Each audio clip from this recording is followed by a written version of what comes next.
भगवान अपने भक्तों से बहुत प्रेम करते हैं।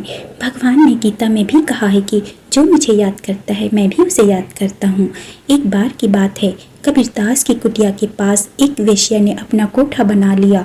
एक ओर तो कबीरदास जो दिन भर भगवान का नाम कीर्तन करते हैं और दूसरी ओर वो वेश्या जिसके घर में नाच गाना होता रहता है। एक दिन कबीर जी उस वेश्या के यहाँ गए और कहा कि देख बहन, तुम्हारे यहाँ बहुत खराब लोग आते हैं, तो आप और कहीं जाकर रह सकते हो क्या?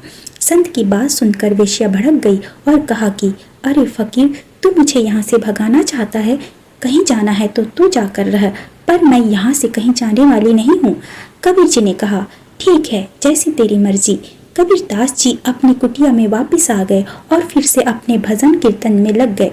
जब कबीर जी के कानों में उस वेश्या के घुंघरू की झनकार और कोठे पर आए लोगों के गंदे गंदे शब्द सुनाई पड़ते तो कबीर जी अपने भजन कीर्तन को और जोर जोर से तेज आवाज से करने लगे। तो बंधुओं, ऐसा प्रभाव भजन का हुआ, जो लोग वेश्या के कोठे पर आते जाते थे वो अब कबीर जी के पास बैठकर सत्संग सुनते और कीर्तन करते।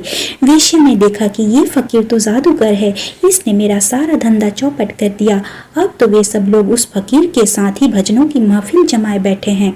वेश्या ने क्रोधित होकर अपने यारों से कहा कि तुम इस फकीर जादूगर की कुटिया जला दो ताकि ये यहाँ से चला जाए। वेश्या के आदेश पर उनके यारों ने संत कबीर की कुटिया में आग लगा दी।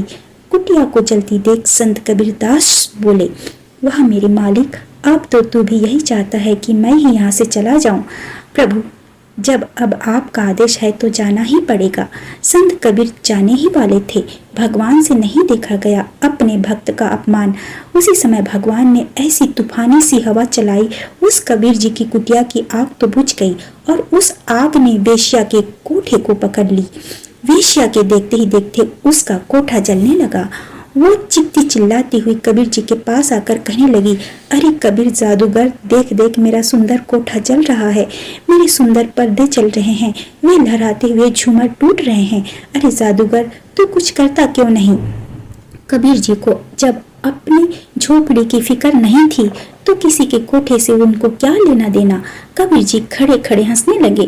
कबीर की हंसी देख वेश्या क्रोधित होकर बोली, अरे देखो देखो यारो, इस जादूगर ने मेरे कोठे में आग लगा दी। अरे देख कबीर, जिसमें तूने आग लगाई वो कोठा मेरे अपना तन मन और अपनी इज्जत बेचकर बनाया और तूने मेरे जीवन भर की कमाई पूंजी को नष्ट कर दिया। कबीर जी मुस्कुरा कर बोले कि देख बहन, तू फिर से गलती कर रही है और कहते हैं कि न तूने आग लगाई न मैंने आग लगाई, ये तो यारों ने अपनी यारी निभाई। तेरी यारों ने तेरी यारी निभाई तो मेरा भी तो यार बैठा है, मेरा भी तो चाहने वाला है। जब तेरे यार तेरी वफादारी कर सकते हैं तो क्या मेरा यार तेरे यारों से कमजोर है क्या? उस वेश्या को बड़ी ग्लानि हुई कि मैं मंद बुद्धि एक हरि भक्त का अपमान कर बैठी, भगवान मुझे क्षमा करे। तब से वेश्या ने सब गलत काम छोड़ दिए और भगवान के भजन में लग गई।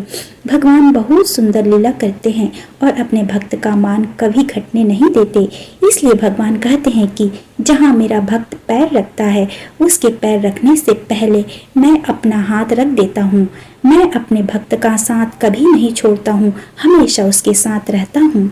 जय जय श्री राधे।